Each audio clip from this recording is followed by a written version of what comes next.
In today's video, I'm going to teach you how to add personalization tokens to a template or snippet in HubSpot.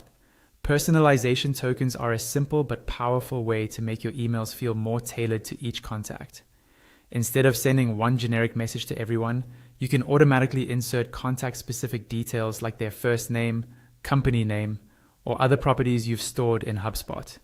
Let's walk through exactly how to do this step by step inside the email editor. First, log into your HubSpot account using your usual credentials. Once you're on your main dashboard, look to the top navigation bar and find the marketing section.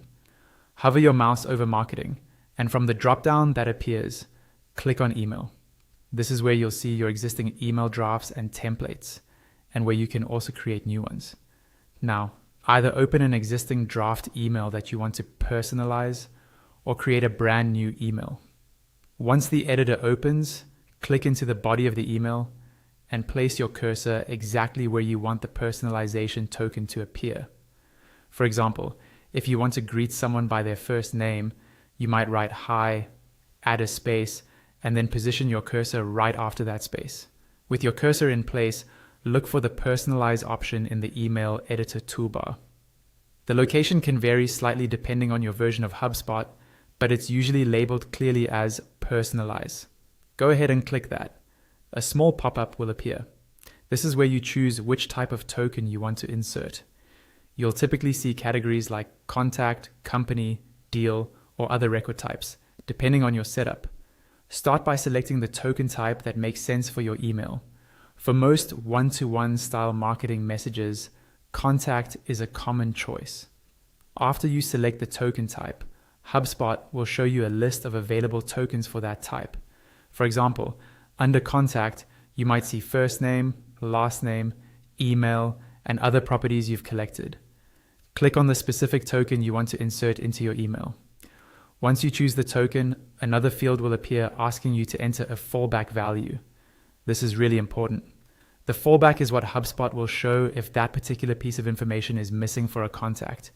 For instance, if you're using the first name token, you might set the fallback to something generic like there. So instead of hi first name, a contact with no first name stored would see hi there, which keeps your email looking polished and intentional. Type your fallback value into that field, then click insert. HubSpot will add the token into your email at the exact spot where your cursor was.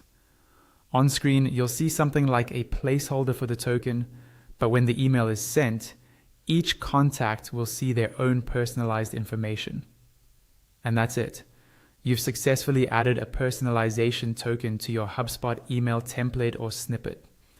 From here, you can repeat the process to add more tokens wherever they make sense. In the greeting line, in the body of the message, or even in your closing.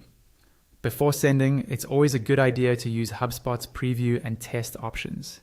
You can preview the email as a specific contact to make sure the tokens and fallback values look correct. Taking a moment to test will help you catch any odd formatting or missing data before the email goes out to your full list. By following these steps, you'll be able to quickly turn standard emails into more engaging, personalized messages that speak directly to each person on your list, all using the information you already have stored in HubSpot.